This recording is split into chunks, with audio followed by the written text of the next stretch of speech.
se connecte. Faisais comme ça.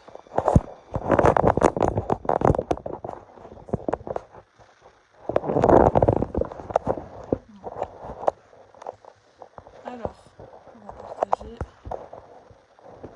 On va inviter des amis sur notre petit live.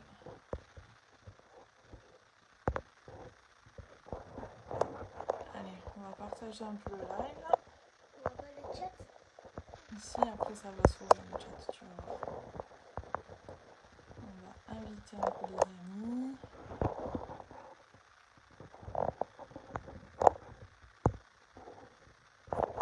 On va laisser un petit peu tout le monde se connecter.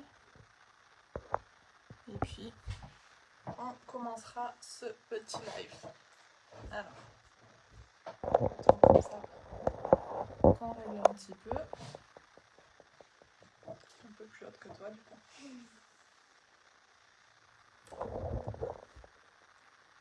On va laisser un petit peu tout le monde se connecter. Et puis comme ça, on pourra attaquer ce live. On pourra vous expliquer la raison de notre petit live ce soir.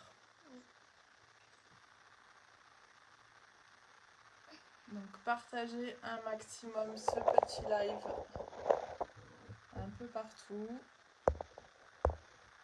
Voilà, je vais inviter des personnes à regarder le live.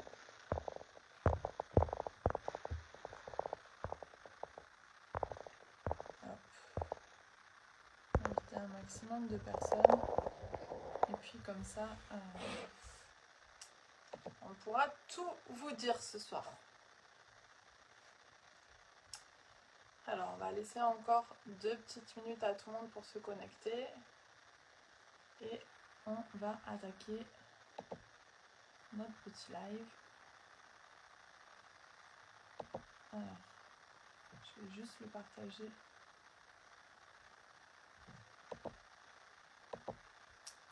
Dans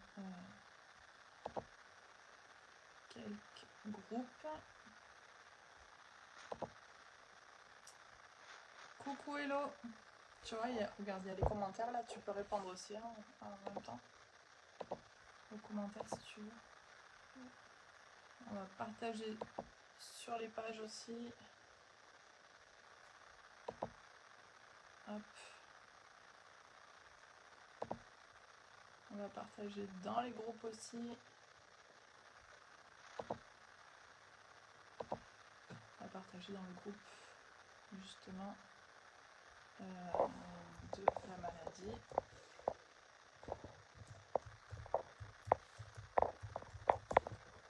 On va voir un petit peu.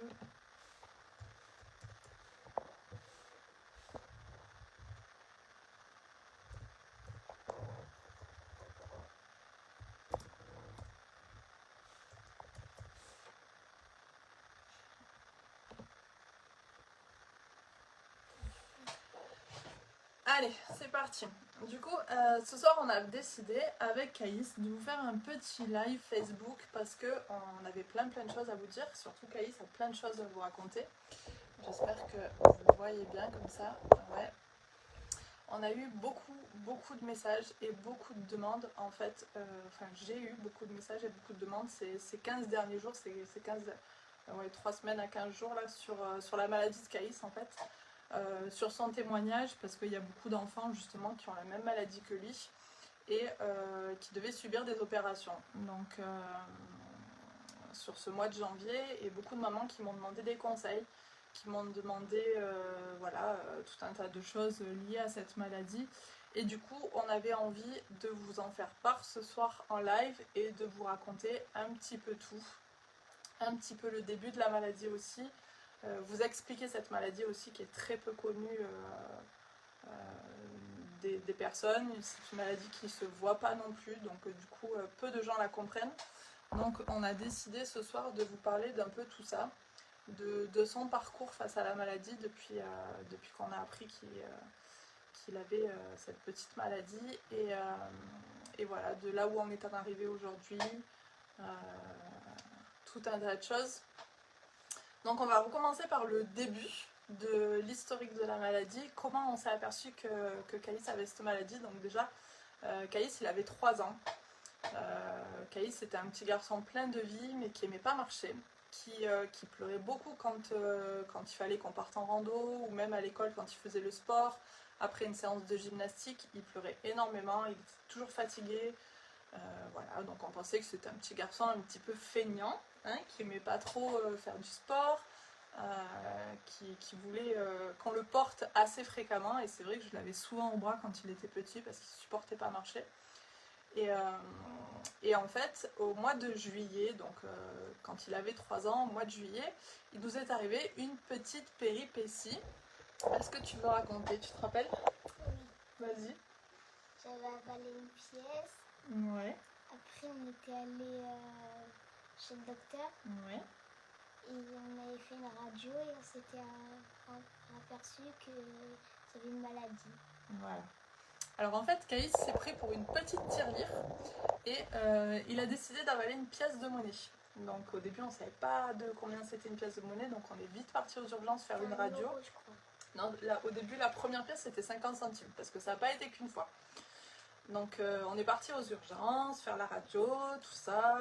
Ils nous ont dit ça va s'évacuer tout seul. La pièce elle est sortie au bout de 12 jours, je crois. Donc ça a été 12 jours de calvaire, je vous passerai les détails. Et voilà, tout allait bien, tout ça.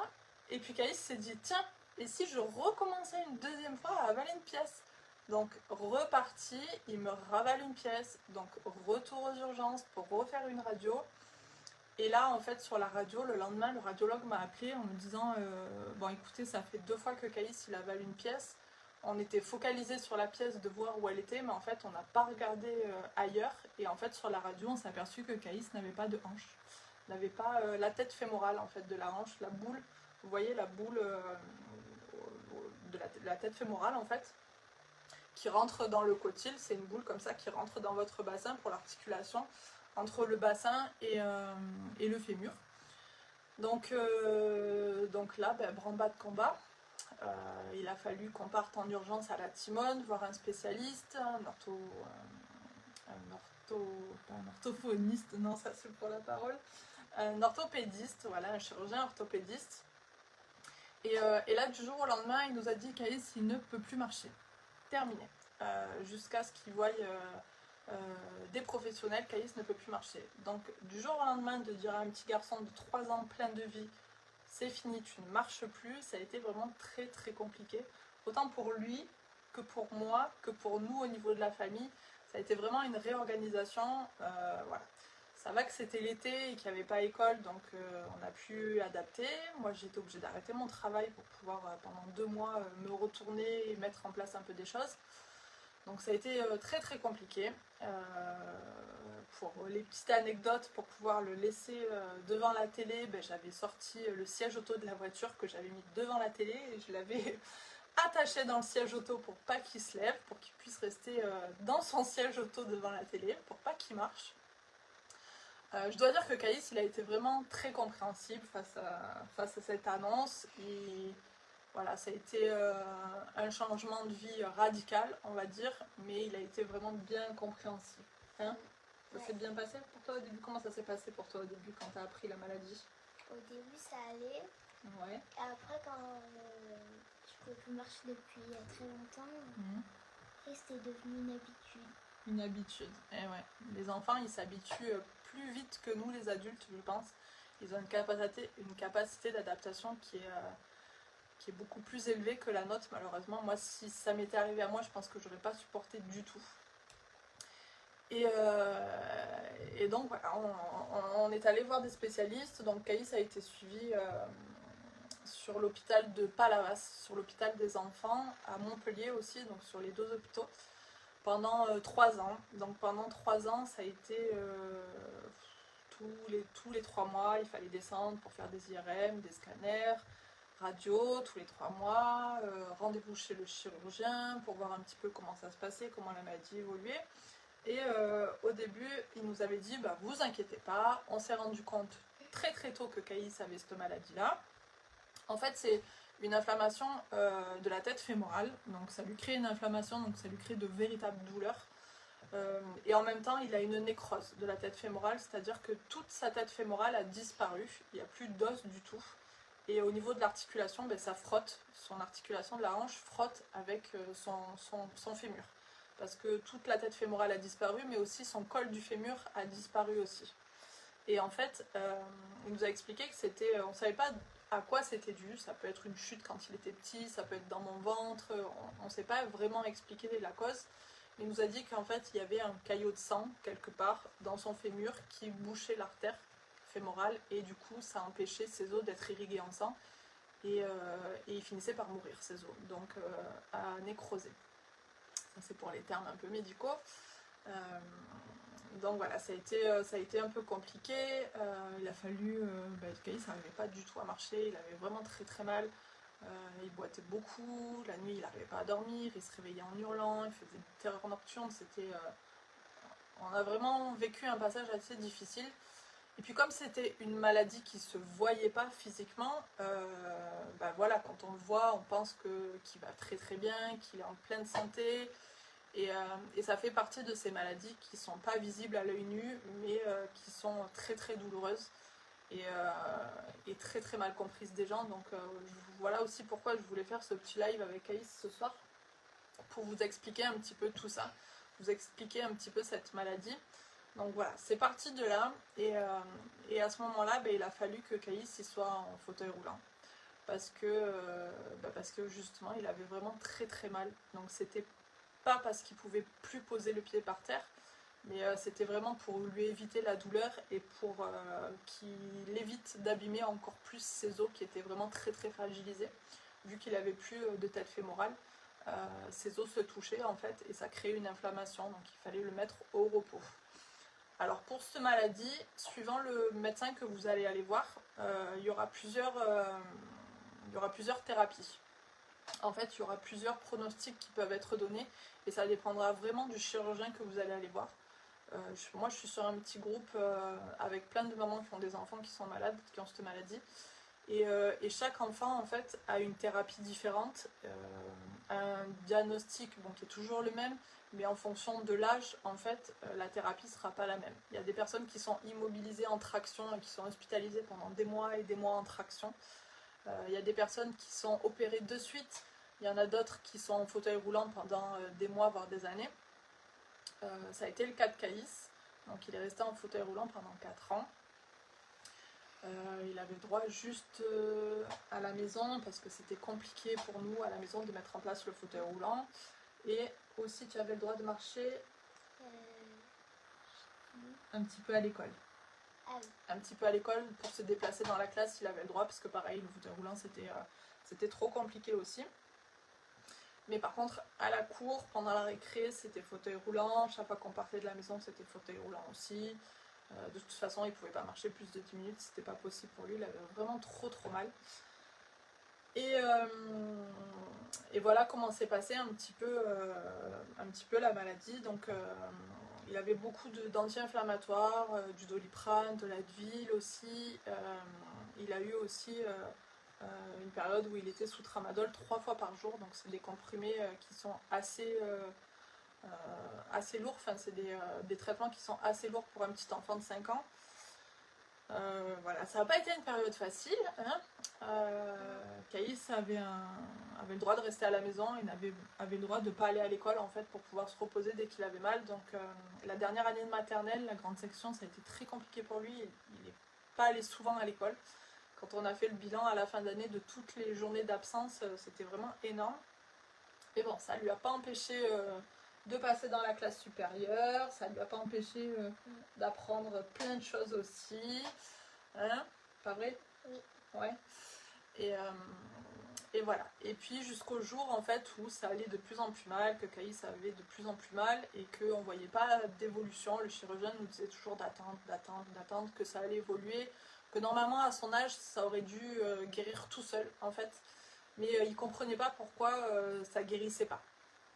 Donc du coup on a décidé d'aller voir un autre chirurgien à la Timone, à l'hôpital de la Timone à Marseille. Et là pareil, le chirurgien nous a dit normalement quand on s'en rend compte à l'âge de 3 ans, ça va très très vite, ça évolue très très vite, ça repousse bien puisque les enfants sont en pleine croissance et normalement ça aurait dû déjà repousser.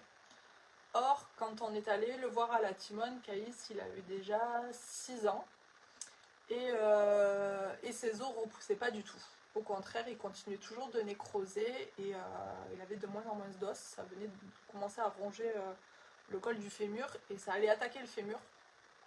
Donc le chirurgien a dit qu'il fallait vraiment qu'on prenne une décision. Donc ils ont fait tout un collectif, ça s'est pas fait du jour au lendemain. Un collectif avec plusieurs médecins, plusieurs spécialistes au sein de la Timone, tout ça. Et puis il nous a appelé. Ma connexion, elle n'est pas très très bonne. Voilà, est-ce que vous m'entendez bien? La connexion est un peu pourrie, c'est pas grave. On va continuer. Donc, est-ce que vous pouvez me dire sur le chat si vous nous entendez bien? Si ma connexion elle est revenue? Voilà.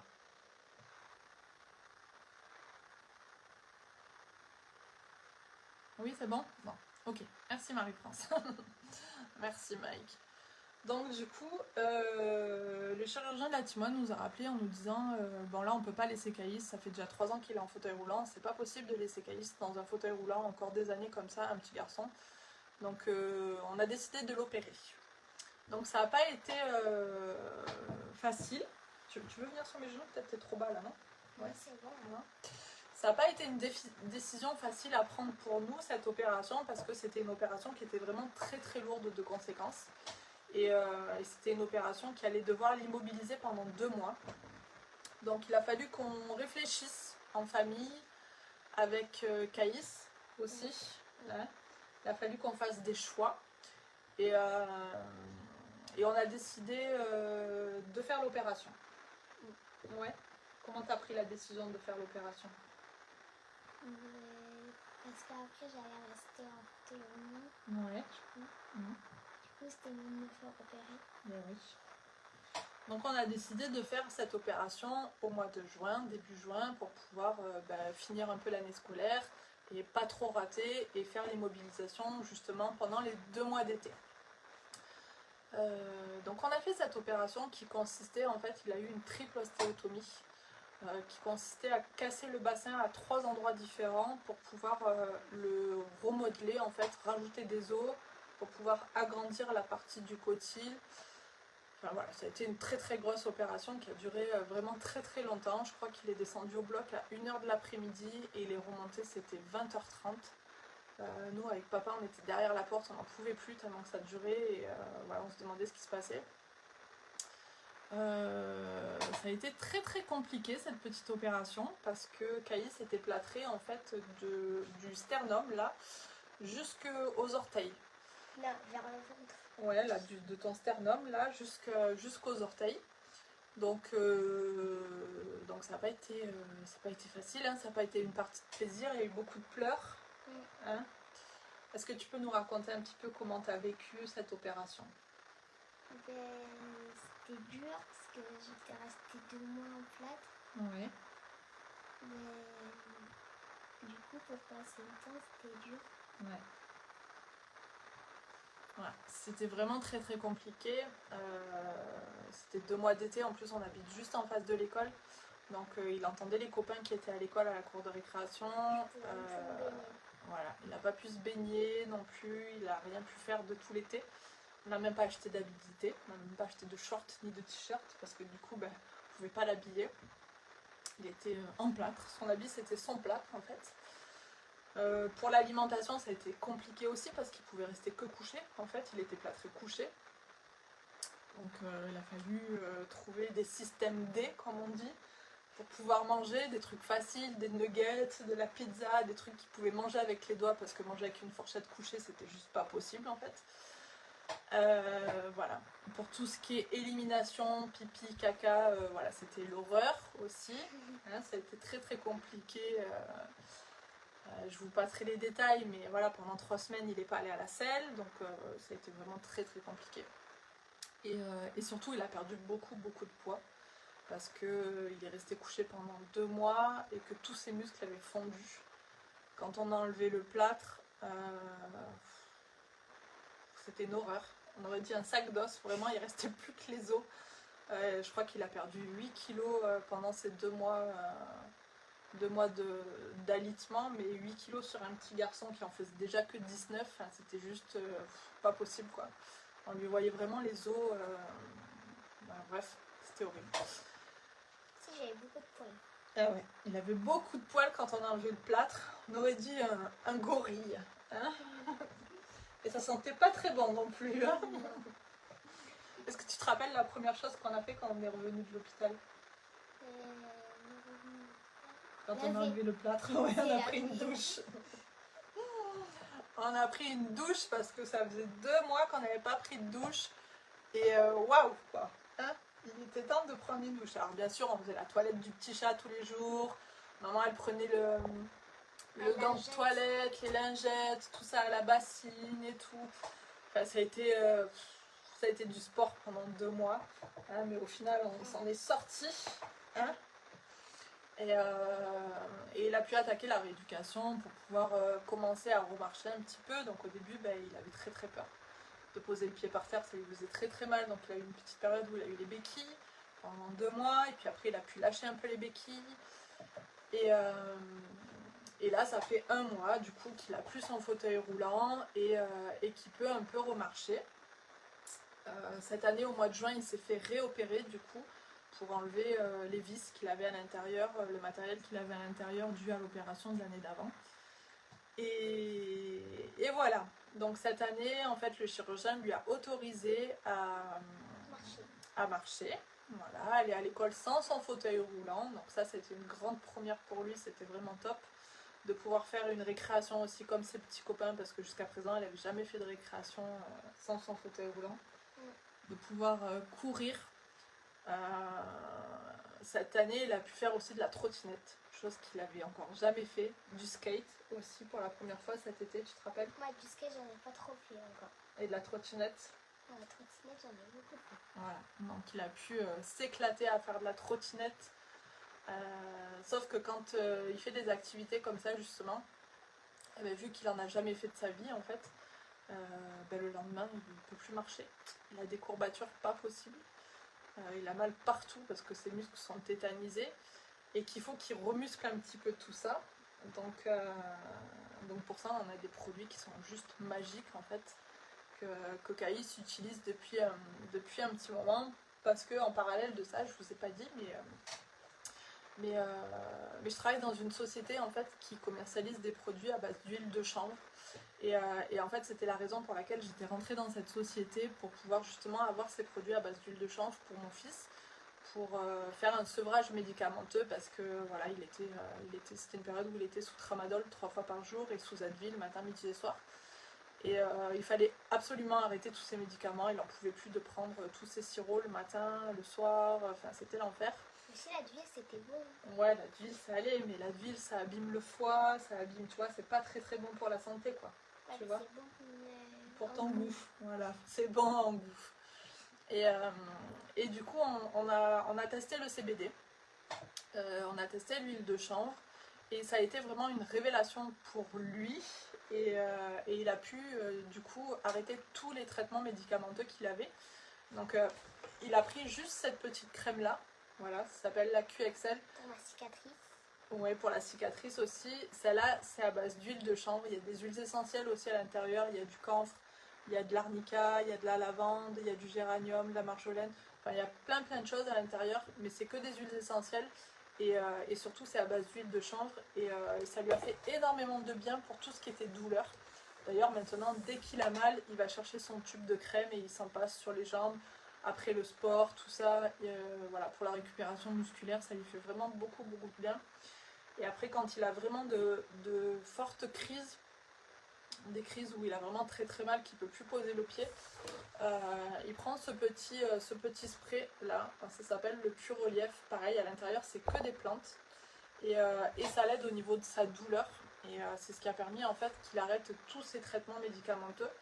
Et qui prennent plus que de l'huile de chanvre maintenant, donc ça c'est vraiment génial. Tu peux en parler un petit peu? Ça m'aide beaucoup pour la douleur. Ouais. Après cette crème pour la cicatrice, ça m'aide beaucoup aussi. Ouais, alors c'est pas celle-là, c'est la Renew. La Renew, je l'ai pas là, mais c'est la même chose en fait, c'est une crème à base d'huile de chanvre, il n'y a pas de camphre dans l'autre. qui aide pour la cicatrisation en fait, parce qu'il a une cicatrice d'environ 20 cm sur la hanche et ça l'a aidé pour la cicatrisation. Donc c'est vraiment des solutions qui sont vraiment naturelles, ouais Mike c'est ça, c'est des solutions naturelles et qui l'ont beaucoup aidé et qui l'ont permis surtout à arrêter tous ces traitements qui étaient vraiment trop lourds qu'il prenait depuis qu'il avait l'âge de 3 ans et qui sont pas bonnes pour la santé en plus. Donc voilà, pouvoir se soigner naturellement c'est aussi une très très bonne chose et c'est aussi pourquoi on voulait vous parler de ça sur ce live parce que justement il y a beaucoup de personnes qui souffrent dans notre entourage, qui ont des maladies qui sont visibles ou non comme Caïs et qui ne pensent pas forcément à toutes ces médecines parallèles où on peut se soigner naturellement avec les plantes. Les plantes, voilà, ça fait partie intégrante de la médecine et il n'y a pas que les médicaments. Voilà, il n'y a pas que tous ces lobbying pharmaceutiques là. Si on peut s'en passer, c'est beaucoup mieux. Et Caïs aujourd'hui en est l'exemple même qui s'en est passé avec juste des huiles essentielles et de l'huile de chanvre, surtout le CBD. Franchement, on en entend parler de plus en plus à la télé, au niveau des médias, partout. On en entend parler, il y a de plus en plus de magasins qui ouvrent de CBD. Et je peux vous dire que ça a vraiment des vertus, mais vraiment extraordinaires pour tout un tas de maladies, pour tout un tas de douleurs, sur plein de choses. Donc vraiment, n'hésitez pas à essayer, ne serait-ce qu'essayer ces autres médecines parallèles, on va dire, pour pouvoir vous aider avec vos maladies, pour pouvoir vous soulager. Vraiment, vous en serez conquis, j'en suis persuadée. Parce qu'en tout cas, lui, Caïs, ça l'aide beaucoup au quotidien. Il le prend pas tous les jours parce qu'il a moins mal du coup, mais il en prend assez souvent et c'est ce qui le permet de le faire tenir et ce qui permet de faire en sorte qu'il puisse marcher aujourd'hui. Donc au niveau de la maladie, Caïs a encore des contrôles tous les 3 mois avec le chirurgien. Donc dernièrement, il s'est fait opérer au mois de juin cette année. Voilà, on avait enlevé les vis, tout ça, on a fait un peu de rééducation encore. Et cette année, le chirurgien a décidé de le laisser un petit peu tranquille pour qu'il puisse un petit peu faire du sport cette année. Donc il s'était inscrit à quoi cette année? Karaté. Ah, et ça te plaît? Oui. Ça n'a pas été trop dur? Non. Non? T'as pas eu trop mal au début quand tu as commencé le karaté? Un petit peu. Ouais. Mais bon, c'est passé. Mais après, c'est passé. Ouais. Sauf que confinement, couvre-feu oblige, crise du Covid, plus de karaté au bout de 2 mois. C'est pas de chance. Ouais. Donc, voilà. C'est le coup du sort, c'est comme ça, plus de sport. On verra bien. On retourne voir le chirurgien le mois prochain avec des nouvelles radios, une nouvelle IRM pour refaire un petit peu le point et malheureusement, qu'est-ce qui va se passer cette année encore? Opération? Ouais. Malheureusement, il va falloir refaire une autre opération cette année. Donc voilà, ça va pas être facile encore parce que en fait l'os de Caïs commence à repousser mais pas dans le bon sens. En fait il pousse en largeur et pas en longueur. Donc il va falloir bloquer la croissance d'un côté parce que du coup sa jambe qui est saine pousse beaucoup plus vite que sa jambe qui est malade. Et il a eu une différence de jambe qui est assez conséquente quand même. Donc voilà, il va falloir faire une intervention chirurgicale pour pouvoir ralentir la croissance d'un côté et puis améliorer la croissance de l'autre. Donc encore pas des moments agréables qui vont arriver. Mais bon, c'est pas grave, hein, on prendra sur nous, on va se préparer à affronter ça. Et puis on verra quand est-ce qu'on va refaire cette opération, peut-être au mois de juin. On verra à la fin de l'année encore. Et puis quand tout sera fini, on partira en vacances à la mer. Voilà pour tout ce qu'on voulait vous dire sur cette maladie. Si vous voulez encore plus d'infos sur cette maladie, qui est vraiment pas connue, c'est une ostéochondrite avec une ostéonécrose de la tête fémorale. Vous pouvez venir me voir en MP pour qu'on puisse en parler, que je puisse vous expliquer au niveau de toutes les démarches administratives parce que c'est une maladie qui est reconnue par la sécurité sociale à 100%. C'est une maladie qui est reconnue par la MDPH aussi. Donc voilà, vous pouvez avoir des aides aussi, vous pouvez avoir tout un tas de choses aussi. Pas grâce à cette maladie, mais bon, voilà, il y a des choses qui sont mises en place pour les maladies et cette maladie en fait partie. Donc vous pouvez aussi venir me voir, me contacter si vous avez besoin que je vous aide au niveau de toutes les démarches administratives qu'il puisse y avoir avec cette maladie. Et je me ferai un plaisir d'y répondre. Est-ce que vous avez des questions? Si vous avez des questions, n'hésitez pas à me poser des questions sur le live. On est là pour, dans le chat, ouais. On est là pour y répondre tous les deux. Qu'est-ce que tu voulais rajouter un petit peu? Rien. Rien? On a tout dit, tu crois? Oui. Ouais. Qu'est-ce que tu en penses? Ça va. Ouais. Comment tu te sens maintenant, après ton opération? Bien. Est-ce que ça va mieux? Est-ce que tu as toujours mal? J'ai plus mal. Non, ça va? Non. Ouais. Après, j'arrive mieux à dormir. Ouais. Vu que j'ai plus trop mal. Parce qu'avant, c'était trop dur pour dormir. Ouais. Tu te réveillais la nuit en hurlant.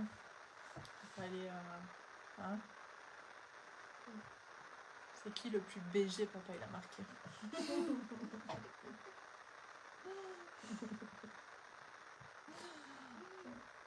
Qu'est-ce que tu voulais dire d'autre?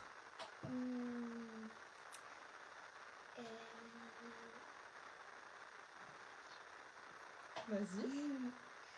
Allez sur ma chaîne YouTube, Caïs745, tout attaché.